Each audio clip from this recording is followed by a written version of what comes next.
One afternoon was all it took for the world to turn into a slaughterhouse. For Takashi Kimuro, a normal school day becomes a brutal war for survival as a global pandemic transforms humanity into mindless, flesh-eating monsters. With the infection spreading by a single bite, Takashi and his friends must fight through blood-soaked hallways to find their families and a way out. Takashi Kimuro stands alone on a balcony, overlooking the quiet grounds of Fujimi High School as cherry blossom petals drift through the air. His mind wanders to childhood promises made to Rei Miyamoto, a girl who has since moved on to date his best friend, Hisashi. This personal turmoil is interrupted by a strange commotion at the front gate. And when several physical education teachers arrive to intervene, the situation turns violent. One teacher is bitten, dies almost instantly, and then stands back up to eat his colleague. Realizing the horror unfolding, Takashi rushes back into the building to find Rei and Hisashi. He pulls them out of class, ignoring their confusion until they witness the chaos themselves. The school intercom blares a frantic evacuation order, but the warning comes too late. Panic erupts in the hallways as students collide with one another and the growing number of zombies that feast on the living.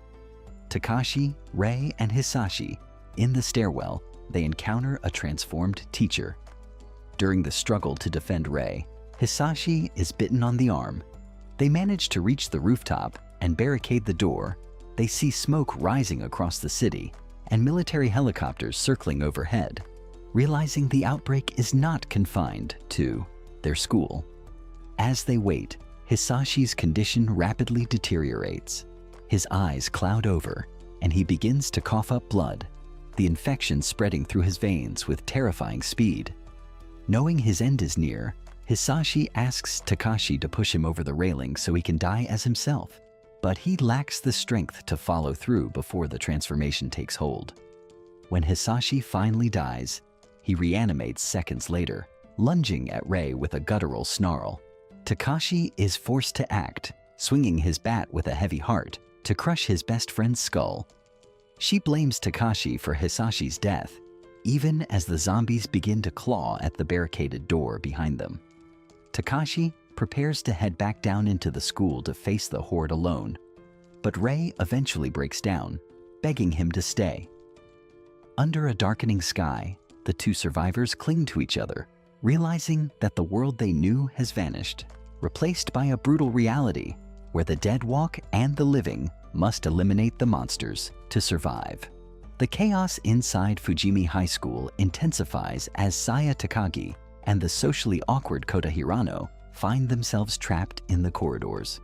She confronts a panicked Kota, demanding to know if he has the will to survive. When he confirms he does, she leads him through the blood-stained hallways, witnessing a group of faculty members and students being torn apart.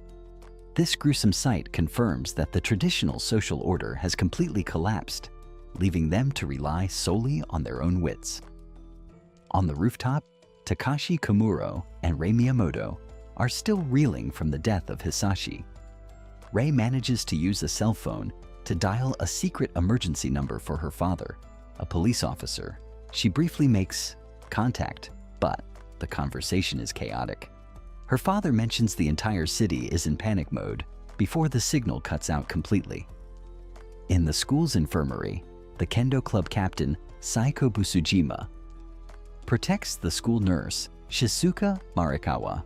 Saiko displays incredible martial arts skill, using a wooden practice sword to crush the skulls of the undead as they breach the room.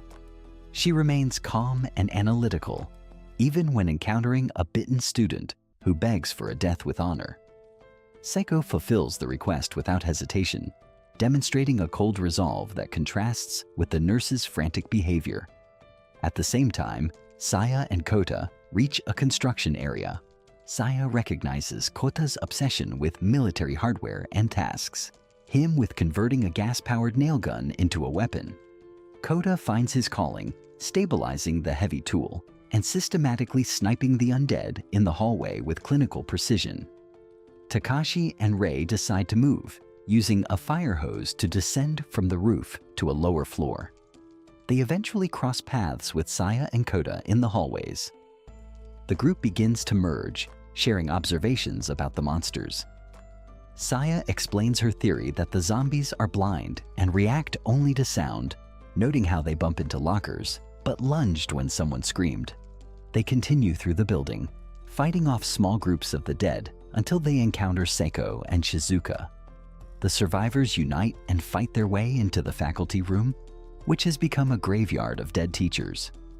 Inside the faculty room, they catch their breath and search for resources. They find a television and witness a broadcast confirming that the outbreak is occurring in multiple locations across the city with casualties in the tens of thousands. The government has declared a state of emergency, and the sound of gunfire from police forces can be heard in the background of the newsfeed. Looking at the wall of keys, the group spots the keys for the school's microbus. They realize they cannot stay in the school forever and must find a way to reach the vehicle in the courtyard to search for their families. The television in the faculty room broadcasts a desperate situation as the government discusses emergency measures and the mobilization of the self-defense forces. The news anchor reports that over 10,000 people have been victimized in the Saitama area alone, and the governor has declared a state of emergency. Saya Takagi explains, within the microbus, the survivors debate the nature of the outbreak. Saya identifies it as a pandemic, comparing it to the Black Death and the Spanish flu. She notes that unlike historical diseases, this one doesn't stop because the dead continue to move and attack. The group discusses the possibility of the corpses decomposing in the heat, though they realize medical logic may not apply to these entities. Takashi Kimuro takes a stand, stating they need to team up, find their families, and locate a safe place to hold out. As they prepare to exit, Takashi decides to test Saya's theory that the creatures are blind and only react to sound. He steps out of the bus and walks slowly into a crowd of the undead. He stands perfectly still as a creature sniffs the air inches from his face, confirming that as long as he is silent, they do not perceive him. However, the silence is shattered when a group of students led by a teacher, Mr. Shido, runs toward the bus screaming for help. This draws the attention of every monster in the courtyard, forcing Takashi and the others into a violent struggle to clear the way. Mr. Shido reaches the bus, but during the frantic scramble to board, one student trips.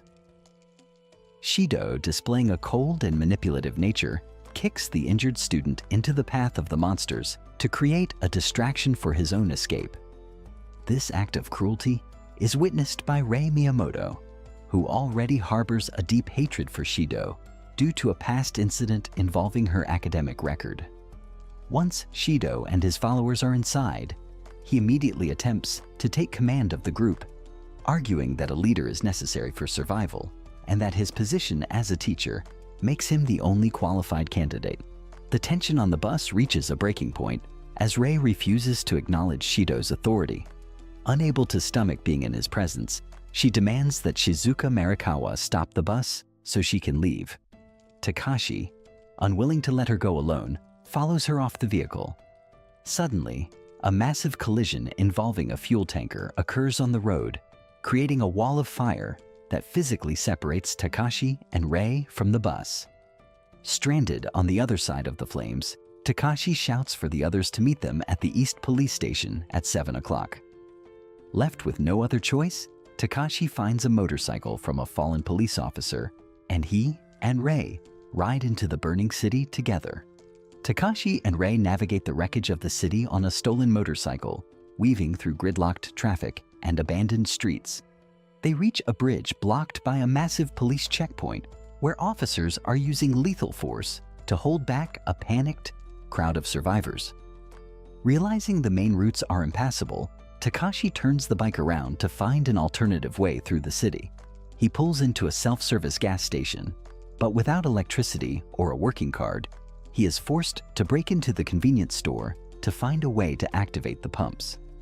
Inside the store, Takashi finds the body of a police officer and retrieves a Smith & Wesson M36 revolver.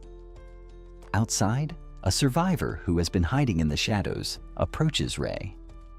Takashi emerges from the store and finds the man holding Rei at knife point.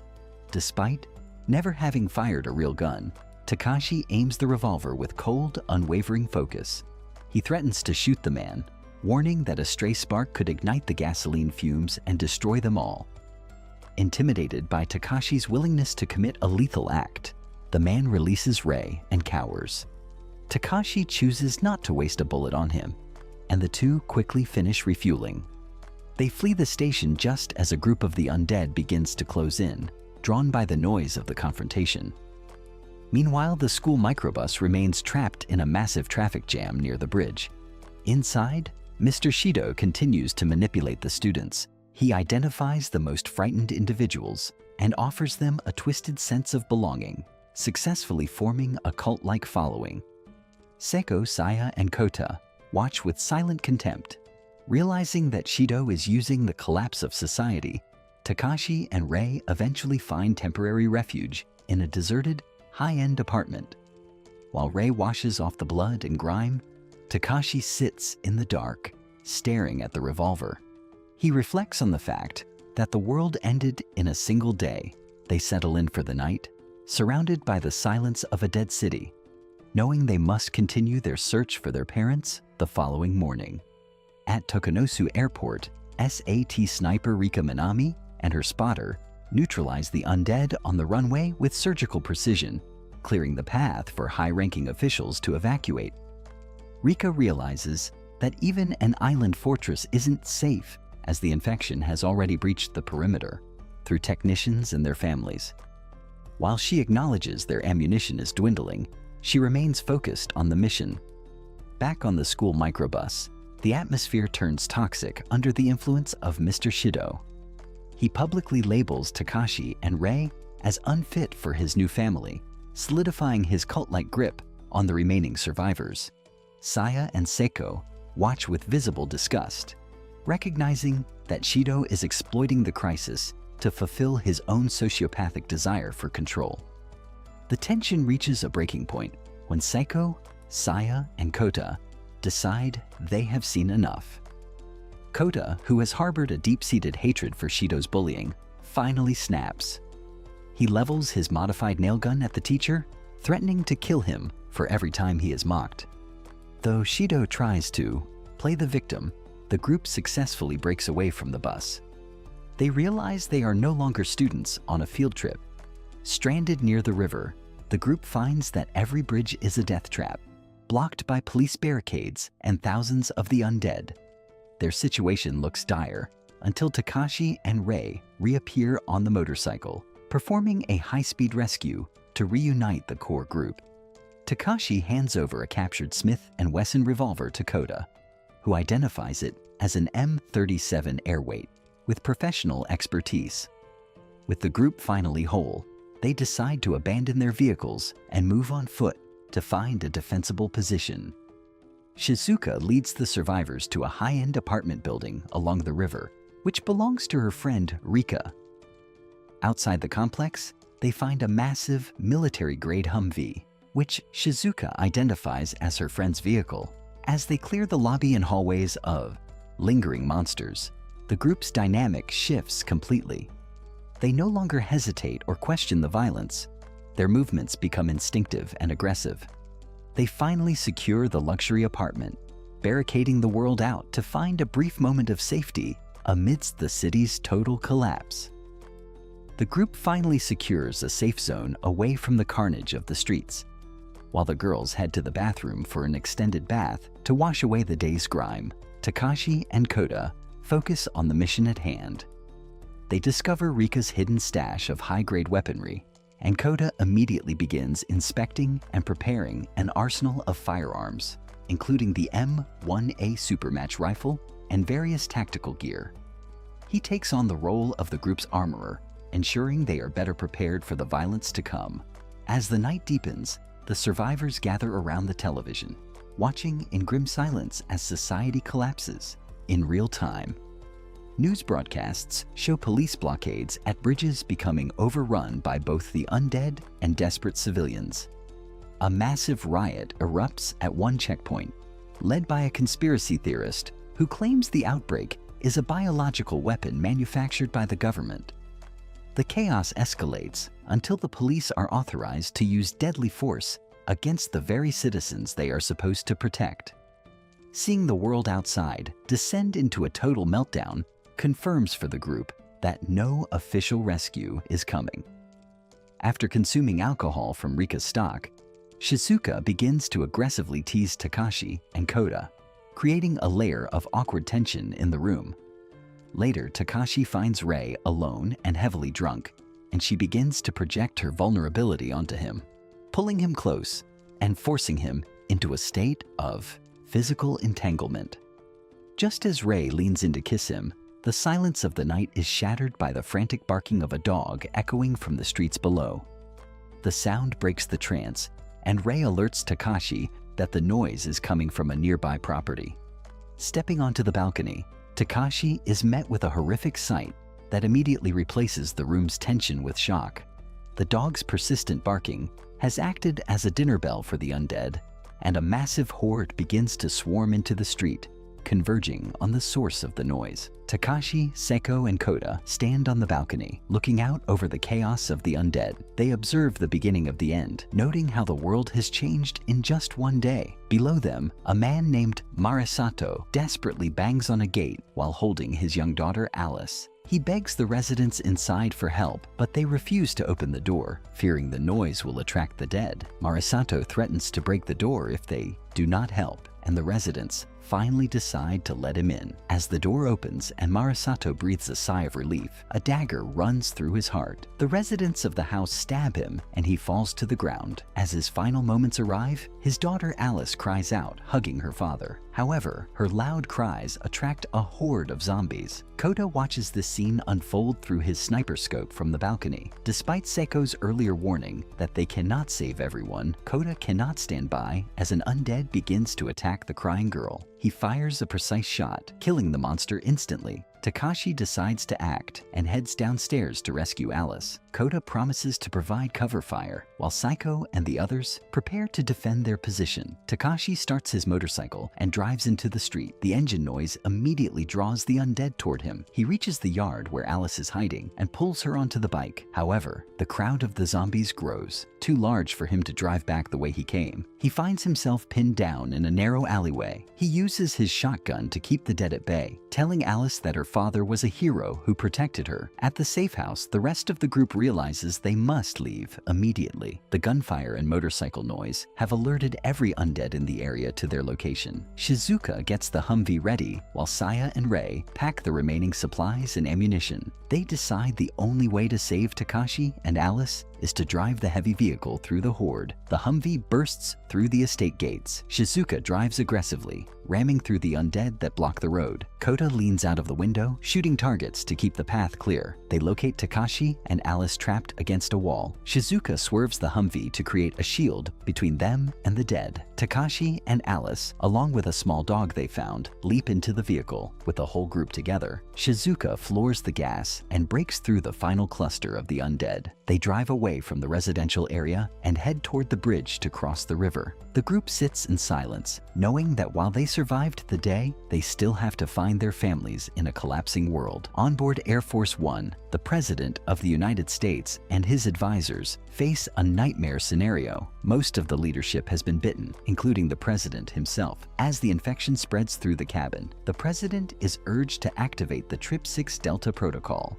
a scorched earth nuclear response to protect against foreign threats while they still have the authority to act. He enters the launch codes just as the infected breach the cabin doors, and the city of Washington, D.C. is soon consumed by fire. As the sun rises, the survivor group crosses a river in their amphibious Humvee. Kota teaches young Alice a modified dark version of row, row, row your boat about, shooting guns to survive. Inside the vehicle, the rest of the group is exhausted. Rei and Seiko rest while Takashi keeps watch. They reach the other side and find the streets eerily empty of both the living and the dead. Takashi and Koda discuss their next moves. Koda provides Takashi with a shotgun, explaining how the cartridges work and how to handle the powerful recoil. He warns Takashi that in this new world, a baseball bat might not be enough. Takashi practices with the weapon, learning how to aim and reload under Koda's guidance. Shizuka, driving the Humvee, notes that the silence in the city is unsettling. They decide to head toward Takagi's house first, since it is the closest. The group passes a high-end vehicle shop, hoping to find more supplies, but the lack of movement remains disturbing. Suddenly, the quiet is shattered as they encounter massive hordes of the zombies blocking the roads. As they get closer to the residential districts, the density of the undead increases exponentially. Shizuka tries to navigate through the swarm, but they encounter a wire trap stretched across the street. The Humvee hits the wire at high speed, causing the tires to lock and the vehicle to spin out of control, eventually coming to a stop near a park. Surrounded, the survivors are forced to fight. Takashi uses the shotgun to defend the group, but he struggles with the muzzle climb until Koda corrects his form. They realize the wooden swords and bats won't hold back such a large number. Takagi, fueled by adrenaline, joins the fray using a spare weapon to beat back the undead, shouting at them for ruining her clothes. Just as they are about to be overwhelmed, a group of armed individuals arrives in a specialized vehicle. They deploy a ladder and begin clearing the area with precision. A woman leads the rescue team, and Takagi realizes with shock that it is her mother. The survivors are ushered toward the Takagi estate, a fortified mansion on a hill. While they have found temporary safety, they know the battle for the city is far from over. Takashi watches the perimeter, feeling a strange sense of empowerment and invincibility despite the surrounding chaos. Takashi and Seko find themselves separated from the main group, standing on a bridge as the sun begins to set. They look down at the swarms of the zombies below, acknowledging the grim reality of their situation. Takashi checks his shotgun, realizing they need to find a way to navigate through the residential area to reunite with their friends at the Takagi estate. Seko remains composed, her wooden sword at the ready, as they move off the bridge and into the narrow streets of the suburbs. They jog through the quiet neighborhood, keeping a close eye on the shadows. Takashi notes the eerie silence, broken only by the occasional distant groan. As they round a corner, they spot a motorcycle shop. Takashi suggests they duck inside to find a more efficient means of transportation.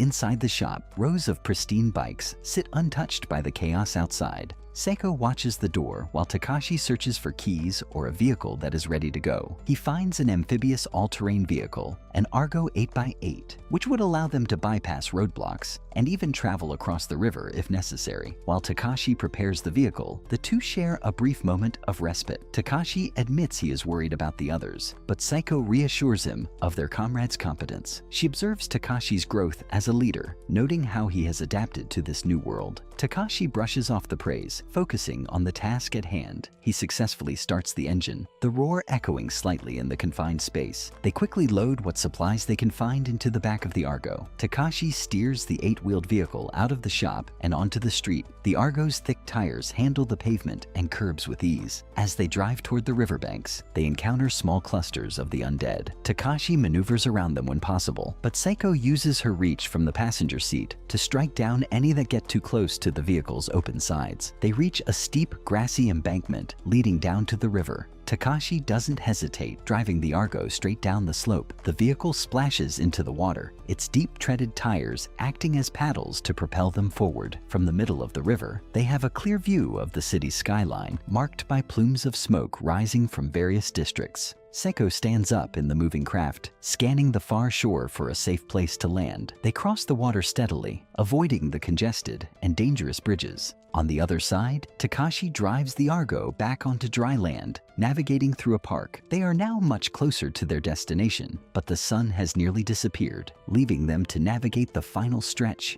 in the deepening gloom. Takashi pushes the vehicle forward, determined to reach the Takagi mansion before total darkness sets in. One day has passed since Takashi and Seko reached the Takagi estate, marking the first moment of relative peace for the group. In the morning, Shizuka assists Rei in the shower, applying a special medicinal formula to her back to soothe her injuries. Takashi is forced to help hold Rei down during the process, leading to a tense and embarrassing argument between the two childhood friends afterward. Rei remains bitter about the time Takashi spent alone with Seko during their separation. As the survivors move through the mansion, they experience experience friction with the estate's adult staff. Workers dismiss Takashi as a mere kid when he offers to help carry supplies, telling him to leave the labor to the big boys. Meanwhile, Kota finds a sense of purpose in the garage, meticulously maintaining the group's scavenged firearms when a staff member tries to confiscate a gun from him, claiming a child shouldn't play with weapons. Kota refuses to yield, stating he will not return to the defenseless person he was before the outbreak. The estate is revealed to be a high-functioning fortress, maintaining its own electricity and water. Saya explains that her father, Soichiro Takagi, acted independently to secure local power plants with the self-defense forces rather than waiting for government orders. Despite this security, Saya expresses deep resentment toward her parents, feeling that their high expectations and the leash they kept her on were stifling. She argues with Takashi and Kota about whether the group should stay or leave, eventually breaking down over the fact that her parents were not there to save her when she was lost in the streets.